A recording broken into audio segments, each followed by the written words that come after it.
तो अभी तक मैंने बहुत सारी चीजें बताया और मैं पहुंच चुका था सबमिशन के पास। तो जब आप अपने शोध कार्य को लिखते हो, थीसिस को पूरा कर लेते हो, तो एक ड्राफ्ट होता है, जैसे आपने सुना होगा इंडियन कॉन्स्टिट्यूशन का ड्राफ्ट था पहले, और उस ड्राफ्ट पे पूरी constituent assembly. Sound issue problems. हाँ बताइए, कोई कुछ पूछना चाह रहे हैं? साउंड इशू है सर, बहुत स्लो आ रहा। ठीक है, हो सर सकता है इस बात। आपके डिवाइस का हो, क्योंकि बाकी लोग का दिक्कत है नहीं है। मैं बता दूंगा आपको separately, you don't worry about that. Earphone लगा लें, अगर सबके पास ईयरफोन है तो कृपया ईयरफोन लगा लें, अच्छी आवाज आएगी। Please put your earphone. ठीक है। हाँ, तो जैसा मैं बता रहा था कि ड्राफ्ट क्या होता है। तो जैसा मैं, आप लोग सब जानते हैं इंडियन कॉन्स्टिट्यूशन जब लगभग तैयार होने वाला था, एक ड्राफ्ट कॉन्स्टिट्यूशन, इवन आपको पता होगा ड्राफ्टिंग कमेटी थी जिसके हेड डॉक्टर अंबेडकर थे। तो वो ड्राफ्ट था, उस पर पूरा डिस्कशन होता है पूरे असेंबली के मेंबर्स के द्वारा, और क्या रखना है क्या नहीं रखना है, और फिर फाइनल वो मसौदा तैयार होता है, और वो ड्राफ्ट फिर बन जाता है एक बिल में, और जब उसकी वोटिंग होती है तो एक्ट बन जाता है। तो कुछ वैसा नहीं है, बट मिलता जुलता ही है। कि जब आप अपना थीसिस लिखते हो, सारे वो शुरू करते हुए सबसे पहले आप एरिया ऑफ इंटरेस्ट के हिसाब से टॉपिक सेलेक्ट करते हो, फिर उसके बाद समीक्षा, साहित्य समीक्षा करते हो, और उसके बाद फिर आप क्या करते हो, शोध प्रविधि तैयार करते हो, और उसके हिसाब से फिर क्या करते हो, डाटा संग्रह करते हो, प्राथमिक या द्वितीयक डाटा। और फिर उसके बाद आप क्या करते हो, जो भी टूल इस्तेमाल करना है, उस तकनीक इस्तेमाल करना है, उसके हिसाब से उसका विश्लेषण करते हैं, और फिर आप क्या करते हैं, अपनी थीसिस शोध को लिखते हैं। और ये लिखते समय चैप्टर होता है, जिसमें मैंने बताया कि पहला चैप्टर को प्रस्तावना बोला जाता है, और अंतिम चैप्टर को निष्कर्ष बोला जाता है, और बीच में विभिन्न तरह के टाइटल होते हैं आपके शोध के अंदर के चैप्टर का। ठीक है, शीर्षक अलग अलग हो सकते हैं, आपके डिपेंड करते हैं कैसा कार्य है। किसी का अगर मतदाता व्यवहार पे है तो उससे रिलेटेड दो चार सब थीम बना के चैप्टर बनाए जाते हैं, और अंत में निष्कर्ष बनते हैं। ठीक है। अब बात है कि मैं बोल रहा था कि ये सारे कार्य करते समय हमेशा, अगर जिस ऑथर के राइटिंग को आपने कोट किया है, या राइटिंग पढ़ी है, किसी के रिसर्च आर्टिकल, शोध पत्र पढ़ा है आपने, या किताबें पढ़ी है, शोध से संबंधित किताबें पढ़ी है, तो वो सारे किताब जिसका है, जैसे मैंने बताया जाफरोलेट का, तो उसको क्रेडिट देना होगा कि हाँ मैंने ये विचार यहाँ से लिए हैं। तो इसको बोला जाता है रिसर्च एथिक्स, जिससे आपके कार्य ओरिजिनल माने जाएंगे, आपके माने जाएंगे, चोरी किए हुए नहीं माने जाएंगे, जो कि शोध का एक बड़ी समस्या है, और हमारे विश्वविद्यालय के तो बहुत बड़ी समस्या है। तो अगर आप शुरू में ये सारी चीज जान जाएंगे कि कैसे रेफरेंस डालना है, कैसे क्या करना है, तो जैसे अगर पूछा जाए कि अभी आप इंडिया में रेफरेंस स्टाइल क्या चल रहा है सोशल साइंस पॉलिटिकल साइंस के स्टूडेंट के लिए, तो सेवेंथ एडिशन है एपीए का, वो लेटेस्ट है। तो वो आप जब भी साइट करेंगे, बिबलियो देंगे, तो उसी स्टाइल में होगा, एपीए स्टाइल में। और उस जिस मतलब लिटरेचर का आपने इस्तेमाल किया और साइट करने जाते हो, तो उसको बोलते हैं रेफरेंस, संदर्भ। उसको क्या बोलते हैं, संदर्भ। लेकिन अगर आपने बहुत सारे लिटरेचर को पढ़ा है, तो उसको आप नीचे डाल दो कि ये मैंने पढ़ा है, लेकिन उसमें से, पढ़े हुए में से, आप पता चला एक ऑथर या एक स्कॉलर के कार्यों को क्या करना चाहते हैं, यूज करना चाहते हैं, तो वो हो जाएगा संदर्भ, रेफरेंस इंग्लिश में। तो ये मोटा मोटी चीज है। अब कुछ की टर्म है जो इस्तेमाल होता है, जैसे देख सकते हैं की टर्म है hypothesis, variable, sampling, reliability, validity, ये सारी चीजें। तो अब मैं बताना चाहता हूं कि हाइपोथेसिस क्या होता है, परिकल्पना। परिकल्पना क्या होता है, जैसे जैसे अभी मैं बता रहा था कि the impact of electoral literacy या electoral awareness on voter turnout, मतलब मतदाताओं का जो, कृपया अपने माइक को म्यूट करें। माइक को म्यूट कीजिए, कौन है? ठीक है। तो मैं अभी क्या बता रहा हूँ, हाइपोथेसिस, परिकल्पना। तो परिकल्पना एक क्या होता है, एक परिकल्पना, जैसे सिद्धांत बोला जाता है, सिद्धांत एक कथन होता है, लेकिन परिकल्पना उससे पहले का एक स्टेज है। मतलब कोई ऐसा कथन जो अभी टेस्ट किया जाना है, अगर वो टेस्ट करने के बाद वो सही माना जाता है, वैलिड हो जाता है, तो वो परिकल्पना सिद्धांत बन जाता है। मतलब theory ought to be tested, वैसा सिद्धांत जिसकी जांच की जानी है, वैलिडिटी की जांच की जानी है, और जब वैलिडिटी की जांच की जाती है और हो जाता है तो वो थ्योरी में कन्वर्ट हो जाता है, मतलब परिकल्पना सिद्धांत का रूप ले लेता है जब वो टेस्ट में वैलिड पाया जाता है, ओके पाया जाता है। ठीक है। तो अगर मैं जो टॉपिक बताया कि the impact of electoral literacy या voters awareness on voters turnout, तो उससे संबंधित जैसे मैं दिखाया हूं एक हाइपोथेसिस का उदाहरण, social media increases youth voter turnout, मतलब जो युवा वोटर हैं उनकी जो प्रतिभागिता है चुनाव में बढ़ जाती है, क्यों, किसके कारण, तो सोशल मीडिया के कारण। तो ये क्या है, यहाँ पे दो वेरिएबल, एक सोशल मीडिया और दूसरा वोटर्स टर्नआउट। जैसे आपने पढ़ा होगा ना हिंदी में, चर अचर राशि, है ना। तो चर जो बोलते हैं उसी को इंग्लिश में वेरिएबल बोलते हैं। तो पॉलिटिकल साइंस में सोशल मीडिया क्या है, वेरिएबल है। वोटर्स टर्नआउट क्या है, वेरिएबल है। तो ये जो सोशल मीडिया किसको प्रभावित कर रहा है, वोटर टर्नआउट को। तो ये हो जाएगा इंडिपेंडेंट स्वतंत्र चर सोशल मीडिया, और वोटर टर्नआउट के आश्रित चर हो जाएगा डिपेंडेंट वेरिएबल। तो आपको मैंने अभी बता दिया परिकल्पना और चर, जिसको बोलते हैं वेरिएबल इंग्लिश में, जिसमें स्वतंत्र चर और आश्रित चर। तो कोई भी हाइपोथेसिस होने के लिए दो चर होना जरूरी है। एक चर से कभी हाइपोथेसिस नहीं बन सकता, परिकल्पना नहीं बन सकता। परिकल्पना में दो वेरिएबल होना ही होना, जैसे सोशल मीडिया और वोटर टर्नआउट, ये दोनों और दोनों के संबंध दिखने चाहिए। और अगर ये टेस्ट में ओके पाया जाएगा तो ये थ्योरी हो जाएगा कि the social media increases voters turnout of youth, मतलब युवाओं का जो सहभागिता है, युवाओं का जो सहभागिता है वो सोशल मीडिया के कारण क्या हो जाता है, बढ़ जाता है। सोशल मीडिया के कारण क्या हो जाता है, बढ़ जाता है। तो ये क्या हो जाएगा, थ्योरी। तो अभी तक चीजें लोगों को समझ में आई है या नहीं? अगर नहीं आए तो कृपया पूछें। अब सवाल जवाब के लिए मैं रेडी हूँ, क्योंकि ज्यादा इन डिटेल बता नहीं सकते, आप एमए के स्टूडेंट हैं। अगर किसी को कोई डाउट है तो कृपया पूछें। सर यदि कोई ऐसा टॉपिक हम चूज कर ले जिसपे कोई लिटरेचर हो ही नहीं तो? फिर बहुत दिक्कत हो जाएगा, आपको बहुत टाइम लगेगा, बिल्कुल। मतलब उसको बोला जाता है कि आप ग्राउंडेड थ्योरी के तहत ऐसा किया जाता है कि बिना लिटरेचर वाला सेलेक्ट करना। लेकिन प्रारंभिक स्थिति में या अवस्था में रिसर्चर से यही एक्सपेक्ट किया जाता है कि वो सबसे पहले लिटरेचर को ही पढ़े। पता चला आप बिना लिटरेचर का काम कर देते हैं, तो हो सकता है कि उसमें बहुत सारी चीजें समझ में ना आए, बेस देना होता है। जैसे बिना लिटरेचर के आप कैसे बताओगे कि आप, तो आपको फिर कॉन्सेप्ट डिजाइन करना पड़ेगा, बिल्कुल नया डिजाइन होगा। उसको बहुत, मतलब वही लोग कर सकते हैं जिसका बहुत मतलब एक्सपीरियंस हो, जिसने लंबे अरसे से शोध कार्य किए हैं, वही ये सारे कार्य कर सकते हैं। इनिशियल स्टेज में बिना लिटरेचर रिव्यू का मतलब शोध कार्य करना लगभग असंभव है। और ज्यादातर बड़े बड़े शोधकर्ता भी ना लिटरेचर रिव्यू को प्राइमरी क्राइटेरिया मानते हैं। लेकिन ऐसा नहीं है कि बिना लिटरेचर रिव्यू का नहीं हो सकता, लेकिन उसके लिए आपको बहुत ऑब्जर्वेशन करना पड़ेगा। ऑब्जर्वेशन एंड एक्सपेरिमेंट, ये दोनों तरीके से आप चाहें तो बिना लिटरेचर रिव्यू के कर सकते हैं। लेकिन ये बहुत आसान कार्य नहीं है, बहुत टफ कार्य है। बहुत आपके अंदर उतनी स्किल होनी चाहिए, समझ होनी चाहिए। सवाल सवाल का जवाब मिल गया तो बोलिए हाँ। और कोई और यस सर, यस विद्यार्थी? सर। जी, और कोई विद्यार्थी सवाल पूछना चाहता है तो कृपया पूछ लें।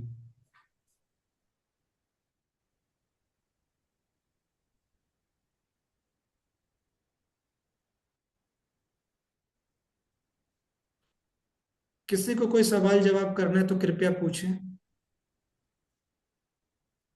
ठीक है। मुझे लगता है सभी विद्यार्थियों को समझ में आ गया। लेकिन असाइनमेंट क्या होगा? असाइनमेंट एज इट इज होगा जो मैंने बोला है। अगर आप ये सारी चीजों को स्ट्रक्चर्ड तरीके से अपने शब्दों में लिख देते हैं तो आपको 24-24 नंबर सबको दे देंगे। जो अच्छा से लिखेंगे मैक्सिमम नंबर देंगे, बिल्कुल। और सब रेडी करके या तो मुझे व्हाट्सएप कर सकते हैं या तो आके जमा कर सकते हैं। ठीक है। अपना पेपर में दीजिएगा सर। क्या? अपना पेपर में केवल न दीजिएगा। हाँ हाँ, इसमें मैंने ये दो में दूंगा, CC11 और CC12। तो CC11 का ये टॉप डिस्कशन जो भी हुआ CC11 से संबंधित था, जी जी। है ना। और CC12 जो मैं पढ़ाता हूँ, स्टेट पॉलिटिक्स इन इंडिया, उससे रिलेटेड मैं अब आपको क्या दूंगा, गूगल फॉर्म के थ्रू क्वेश्चन आर दूंगा। जैसे डाटा कलेक्शन का तरीका, एक डाटा कलेक्ट करने का तरीका क्या है, प्रश्नोत्तरी के द्वारा भी हम क्या कर सकते हैं, डाटा संग्रह कर सकते हैं। और प्रश्नोत्तरी मैं डिजाइन करके दूंगा गूगल फॉर्म के थ्रू। जो आप क्या करेंगे, उसमें दिशा निर्देश दिया होगा, उस दिशा निर्देश के हिसाब से आप डाटा कलेक्ट करके ऑटो में सबमिट हो जाएगा। और जो लेकिन आप जो डाटा कलेक्ट करोगे वो अपने पास भी रिकॉर्ड करोगे अपने कॉपी में, जिससे क्या हो जाएगा, और आप अपनी समझ, अपना एक रिपोर्ट लिखोगे, अपनी समझ प्रस्तुत करना है और वो फिर मुझे जमा कर देना है। समझ में आया सभी को या नहीं? आ गया सर। Yes sir. अगर किसी को समझ यस सर। में, हाँ जी पूछिए। सर CC12 का जो टेस्ट होना था 17 को, वो नहीं होगा वो अब? अब टेस्ट नहीं होगा, प्रोजेक्ट होगा। इसलिए तो मैं ये करा रहा हूँ कि वो प्रोजेक्ट इसी पे आधारित है, शोध प्रविधि पे आधारित है।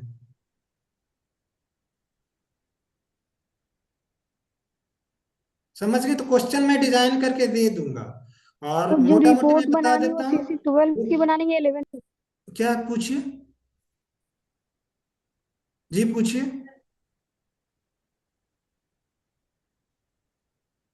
CC12 की रिपोर्ट 17 बनानी है 11 की? ये जो अभी बनाओगे ना, सवाल मैं दे दूंगा, सवाल लिख के दे दूंगा। या जो आपके सवाल आए थे, आज क्वेश्चन क्या आया था, कोई बताएंगे? किसी को याद है सवाल क्या आया था? आया था कि व्हाट इज थीसिस राइटिंग, था ना? थीसिस आया था सर। स्टेप्स। कोणाला मेरा कॉपी ये तो कॉपी मार के 9 तारीख 10 इसका नंबर है, इसका आंसर ऐसे होगा। नवंबर। तो व्हाट इज थीसिस राइटिंग था। तो ये सारे स्टेप्स हैं जो मैंने दिखा दिया आपको। ये सारे स्टेप्स अगर फॉलो करके लिख देंगे तो ये थीसिस राइटिंग है। लेकिन आप अपना टॉपिक अपने हिसाब से लिखेंगे, अपना टॉपिक अलग होगा, सबका टॉपिक अलग होगा। ऐसा नहीं कि सबका एक ही टॉपिक होगा, मैंने उदाहरण देके बताया है। और लिटरेचर रिव्यू में भी एक एक दो डाल देंगे कि आपने किस लिटरेचर को पढ़ा। रिसर्च डिजाइन आपका क्या, डाटा कलेक्शन कैसे करेंगे, डाटा एनालिसिस के लिए एनोवा यूज करेंगे, एसपीएसएस करेंगे या कोई और करेंगे। ठीक है, आप में चैप्टर कितने होंगे, ऐसे ये सारी चीजें लिखने हैं। फिर बिब्लियोग्राफी क्या है, रेफरेंस क्या है, ये सारी चीज लिखना होगा। ठीक है, फिर हाइपोथेसिस क्या है ना? इतना कर देंगे आपको, आपका जो आज का इंटरनल है सीआईए पूरा माना जाएगा। समझ गए? Yes sir. अगर किसी को डाउट है तो कृपया पूछें। ठीक है, और CC12 से CC12 रिलेटेड का कौन सा क्वेश्चन, हाँ होगा? जी पूछिए, कुछ पूछ रहे हैं। CC12 का टेस्ट की जगह मतलब उसमें कौन सा प्रोजेक्ट होगा? क्वेश्चन के बारे में मैं आपने वो बोला था। क्वेश्चनर दूंगा गूगल फॉर्म से क्रिएट करके, और सबको जाके ना 10-10 लोगों से डाटा कलेक्ट करना। सही विद्यार्थी क्या करेंगे, 10 लोगों से उसमें डाटा भरवाएंगे और डाटा मेरे पास सबमिट हो जाएगा। लेकिन आप अपने कॉपी पे भी लिखोगे, जिससे कि आप रिपोर्ट तैयार करोगे। आपका डाटा मेरे पास आ जाएगा और आप उसको अपने कॉपी पे भी नोट डाउन करोगे और अपना एक रिपोर्ट तैयार किया आपने क्या पाया। समझ गए? लेकिन ये बिहार के लोगों तक ही सीमित है, बिहार के बाहर के लोगों से डाटा नहीं कलेक्ट करना। और मोटा मोटी टॉपिक क्या होगा, मतलब the determinants of voting behaviour, आपका एक टॉपिक ही है, सिलेबस में देख लीजिएगा। The determinants of voting behaviour in state politics of India with special reference to Bihar. Bihar के विशेष संदर्भ में भारतीय राज्य की राजनीति में मतदाताओं के व्यवहार के विभिन्न कारक ये हैं। तो इसी से संबंधित हम क्वेश्चन बना के देंगे और आप उनसे डाटा कलेक्ट करोगे और वो जवाब जो देंगे उस जवाब को आधार बना के आपको रिपोर्ट या अपना अनुभव लिखना है। समझ में आ गया सबको? समझ में आ गया तो सही है, अदरवाइज पूछ लें, क्योंकि अब क्लास लगभग समाप्त कर दूंगा, क्योंकि और बहुत इन डिटेल बताने की जरूरत है नहीं, क्योंकि अभी आप एमए के स्टूडेंट और हैं। ये हैंड रिटन चलेगा ना? सभी हैंड रिटन होगा, nothing will be what you can say on typing. आपको अपने शब्द में और अपने हाथों से लिखना, मैनुअल राइटिंग, हस्तलिखित। समझ गए? सर आपने बोला था एक वेबसाइट बताएंगे जिसपे डेडलाइन क्या बहुत सारा होगा? सैंपल डाटा होगा। अभी मुझे लगता है कि आप लोग का एग्जाम है वो नेक्स्ट स्टेज में करेंगे, क्योंकि मुझे लगा कि उतना हाई फाई के लिए एक और स्टेज चाहिए, एक और क्लास लेना होगा। अगर जो इच्छुक हैं वो एक इन हिंट दे पर्सन, दीजिए कम से कम सर, उसको हम लोग खुद से देख लेंगे। ठीक है मैं ग्रुप में जी शेयर सर। कर दूंगा। ठीक है, ठीक है सर। लेकिन वो समझ में नहीं आएगा अनटिल अनलेस वो स्टेज जब तक नहीं पहुंचेंगे। जी जी। है ना? तो जिनको इच्छा है वो इन पर्सन आएंगे तो ज्यादा बेहतर है, अदरवाइज मीनिंगलेस हो जाएगा, क्योंकि वो थोड़ा डिफिकल्ट चीज है ना? जी सर। जी शिवराज हैं आप? जी जी शिवराज, आप इन पर्सन मुझसे मिल सकते हो उस संदर्भ में, ठीक है? जी सर। जी, तो और कोई सवाल है तो कृपया पूछें, अंततः अब क्लास समाप्त हो जाएगा। सर ये रिकॉर्डेड भी मिलेगा सर? ट्राई करेंगे कि ये रिकॉर्डिंग आपको प्रस्तुत कर दिया जाए। जी जैसा सर। छूट गया था बीच में।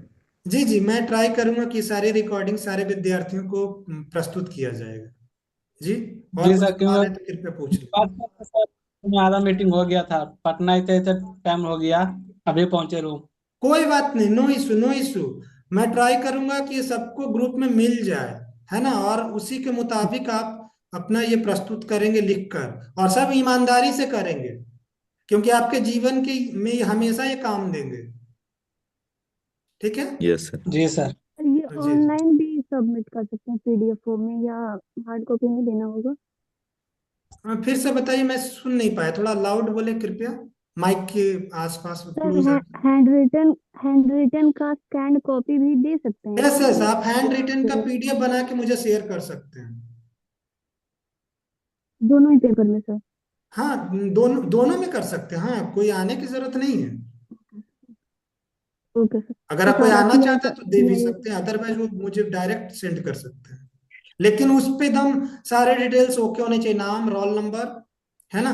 ये सारे सीसी, फिर CC11 CC12 ऐसे करके, ठीक है? सर आपने जो बोले हैं कि मतलब 10 लोगों को से डाटा कलेक्शन करना है, तो टॉपिक दीजिएगा सर आप। हाँ, मैं सब तैयार करके दूंगा। ठीक है सर। ठीक है, और कोई सवाल? कब तक सर ये भेजना है सर ये सब, कोई मीटिंग का टाइम पीपीटी लिमिट? भेज दीजिएगा सर ग्रुप वो में। टाइम लिमिट सब मिल जाएगा, ऐसे 17 को आपका एग्जाम होना था, तो 1-2 दिन में ये सारी चीजें शेयर कर दी जाएगी। लेकिन ये वाला जो है आज वाला, जो CC11 है, ये 2 दिनों के अंदर जमा करना है, 3 दिनों के अंदर। मतलब आज ठीक है तारीख हो सर। गया कितना, 13, तो 14 15 16 को जमा कर देना। ठीक है सर। ठीक। ठीक है, ठीक है, और कोई सवाल है तो कृपया पूछ लें। सर ये मीटिंग का पीपीटी शेयर कर दीजिएगा सर। ठीक है, शेयर कर दें। और कोई सवाल? रिकॉर्डेड भी सर नहीं शेयर सर। कर दीजिए ओके ओके, ग्रुप में। रिकॉर्डिंग मेरा यूट्यूब चैनल पे अपलोड करके ही शेयर कर पाऊंगा, क्योंकि ऐसे शेयर नहीं करने दे रहा। हाँ मैं भी यूट्यूब ट्राई पे किया। चैनल भी कर दीजिए सर। हाँ, वहाँ यूट्यूब पे पे भी डाल ठीक के मैं रहेगा। शेयर कर दूंगा। ठीक है सर। जी जी। Thank you okay. Sir sir. और कोई रिटन टेस्ट नहीं होना है ना? नहीं नहीं नहीं, CC12 का नहीं होना मीन्स नहीं होना। ठीक है,